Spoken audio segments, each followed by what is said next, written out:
So how in your, kind of really vast experience, how do we create secure experiences for customers, but really optimizing those customer experiences as well when we've got all of these new threats and threat vectors that are emerging? It's a really great question. And, I love your focus on individuals, right? Because at the end of the day, there's always somebody at the other side of a computer somewhere. And, often as technology evolves very quickly, we can tend to forget that. And I'm a big advocate of making sure that we're not leaving customers behind. We're not putting unnecessary barriers or kind of confusing obstacles in their way, particularly as the pace of digital change evolves so quickly. It's a steep learning curve, and that learning curve is getting steeper all the time.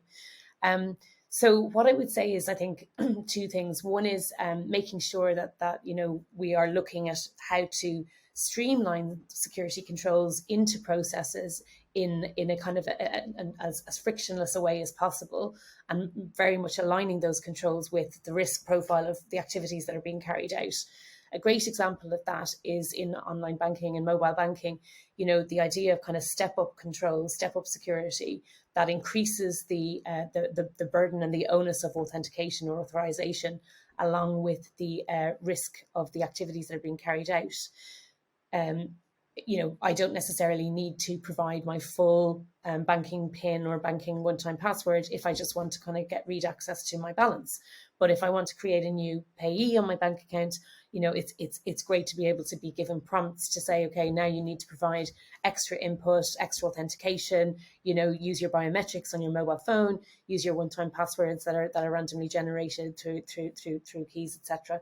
So I think that idea of kind of step up control is a great way of trying to ease controls into user journeys in a way that makes sense to them. It doesn't seem counterintuitive, and it helps kind of raise awareness of the risk profile to the end customer as well. I think on that as well, I think the other area that's worth thinking about is how we make increasing use of some of the biometric technologies that are already embedded in our mobile apps. So again, people are comfortable using that type of technology on their mobile phone.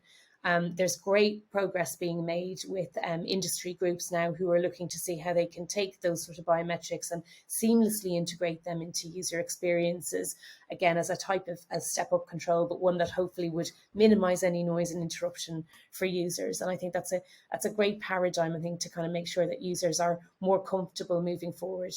The third element I'd say as well is some of those in the moment messaging that you can provide for your customers. And again, obviously coming from a banking background, I'm probably more familiar with some of those types of controls. But a great step forward has been in confirmation of payee. So I'm sure you'll have seen this yourself if you've been online banking over the last while. There's now facility that will match the name of the account person that you're looking to pay with the account number that you've given them.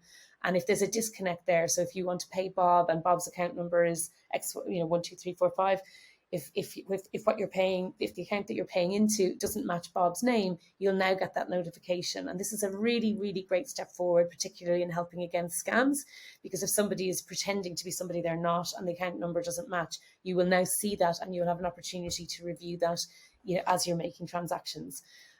So yeah, I think those sort of in the moment controls, increased use of kind of seamless and frictionless step up controls, I think will really help drive better user understanding, but also drive kind of faster throughput and better customer experience.